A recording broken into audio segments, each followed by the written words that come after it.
SEO की प्रभावशीलता को कैसे मापें? क्या आपको लगता है कि आपकी एसईओ स्ट्रेटजी के साथ सक्सेस को मापने के लिए गूगल रैंकिंग जरूरी है? दोबारा सोचें। आप मुझे गलत मत समझना, आप कहाँ रैंक करते हैं ये एक जरूरी मैट्रिक्स है, क्योंकि आखिरकार जब गूगल पर सर्च रिजल्ट की बात आती है, सिर्फ 25% यूजर्स ही सेकंड पेज पर जाते हैं।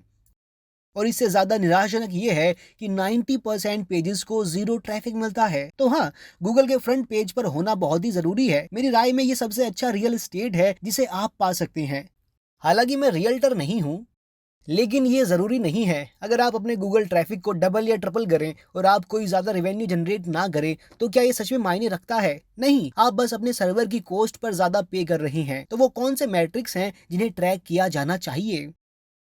पहला है ऑर्गेनिक ट्रैफिक। और ऑर्गेनिक ट्रैफिक को ट्रैक करने का रीजन ये है कि ये आपको बताएगा कि आप एल्गोरिदम अपडेट के साथ कैसे कर रही हैं। देखो, गूगल हर साल एल्गोरिदम में हजारों बदलाव कर रहा है। वे आमतौर पर हर साल 3 करोड़ अपडेट्स करते हैं। आप जानना चाहते हैं कि क्या आप समय के साथ बेहतर कर रही हैं या खराब? तो आपके ऑर्गेनिक ट्रैफिक को ट्रैक करने से आपको पता चलेगा कि क्या आपकी टीम बेहतर कर रही है, क्या खराब। और ये एक इजी मैट्रिक है जिसे आप गूगल सर्च कंसोल पर कर सकते हैं या आप इसे गूगल एनालिटिक्स पर कर सकते हैं। आप समय के साथ उस ट्रैफिक को देख सकते हैं कि आप क्वार्टर ओवर क्वार्टर ऊपर जा रही हैं या नीचे। और ध्यान रहे कि यहाँ कुछ सीजनलिटी और कुछ कीवर्ड्स हैं, तो ध्यान रहे कि आपको साल दर साल ट्रैक करना होगा।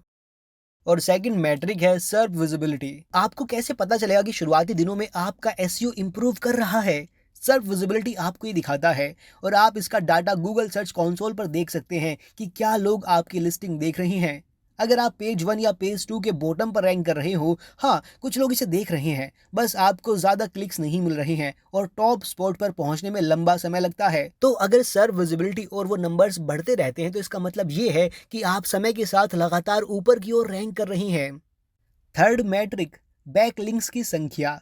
जितना अच्छा आपका कंटेंट होगा, उतने ही ज्यादा लोग आपसे नेचुरली लिंक करेंगे। इसका मतलब है कि जो भी चीज आप वहां डाल रही हैं, आपका पॉडकास्ट, आपकी सर्विस, आपका कंटेंट, उसे लोग पसंद कर रही हैं। इंटरनेट पर 94% कंटेंट को कभी बैकलिंक्स नहीं मिलते। और जब एसईओ की बात आती है, तब बहुत सी कंपनीज मानती है कि ये सबसे मुश्किल पार्ट है। इनफैक्ट ये इतना मुश्किल है कि 60% बिजनेस लिंक बिल्डिंग स्ट्रैटेजी के लिए एसईओ एक्सपर्ट को कॉन्ट्रैक्ट देते हैं। अगर आपको लिंक बिल्डिंग में हेल्प चाहिए, तो आप मेरी एड एजेंसी एनपी डिजिटल को चेकआउट कर सकते हैं। अब यहाँ रेसिप्रोकल बैक लिंक्स भी हैं, जिसका मतलब है कि मैं आपसे लिंक करूंगा, आप वापस मुझसे लिंक करेंगे। इसे अवॉइड करें, ये अच्छा नहीं है, ये आपकी रैंकिंग में मदद नहीं करेगा। ये बस सिस्टम के साथ गेम खेलना है। एचरफ्स की स्टडी में पाया गया है कि गूगल के 43.7% टॉप रैंकिंग पेजेस में रेसिप्रोकल लिंक्स होते हैं। तो लंबे कंटेंट बनाना अपनी बैकलिंक्स को बूस्ट करने का सबसे अच्छा तरीका है। लंबे कंटेंट गूगल पर सिर्फ बेहतर रैंक ही नहीं करते, बल्कि छोटे आर्टिकल से औसतन 77.2% ज्यादा बैकलिंक्स भी पाते हैं। अब इसका ये मतलब नहीं है कि आपके सभी कंटेंट को लंबा होना चाहिए। इन्हें तब लंबा होना चाहिए जब इन्हें लंबे होने की जरूरत हो। लेकिन अगर ये आर्टिकल है कि टाई कैसे बांधे, तो आपको इसे लंबा नहीं बनाना है। ये कंफ्यूज कर देगा। लोग बस टाई बांधने के लिए इमेजेस और वीडियोस देखना चाहते हैं। फोर्थ मैट्रिक, मैं चाहता हूं कि आप डोमेन अथॉरिटी को ट्रैक करें। हाई अथॉरिटी मतलब कि आप कितने ज्यादा विश्वसनीय हैं और आप कितना हाई रैंक करने वाले हैं। ये मोज का मैट्रिक है। ये 1 से 100 तक स्कोर करता है। आमतौर पर रैंकिंग और नंबर जितने हाई होंगे, आप उतना अच्छा रैंक करेंगे। लेकिन आपको सिर्फ इस पर ही फोकस नहीं करना है। ये सिर्फ एक रूल ऑफ थंब है, क्योंकि ये मोज का मैट्रिक है, गूगल का नहीं। मैट्रिक नंबर 5, और ये बहुत ही इंपॉर्टेंट मैट्रिक है, कन्वर्जन्स और रेवेन्यू। देखो, गूगल एनालिटिक्स ये ट्रैक कर सकता है कि आप एसईओ से कितना रेवेन्यू जनरेट कर रही हैं। ये मायने नहीं रखता कि आखिर में आपको कितना ट्रैफिक मिला, क्योंकि अगर ये डॉलर में कन्वर्ट नहीं होते तो कुछ तो गलत है।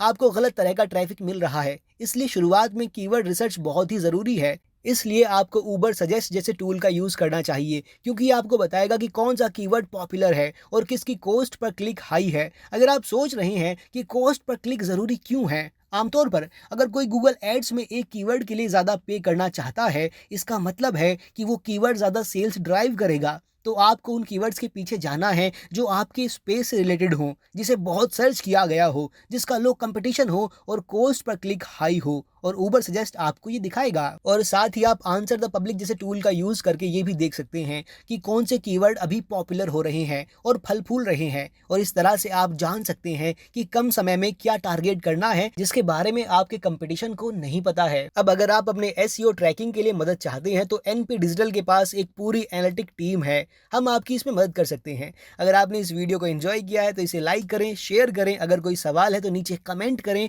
मैं आपकी हेल्प करूंगा। धन्यवाद।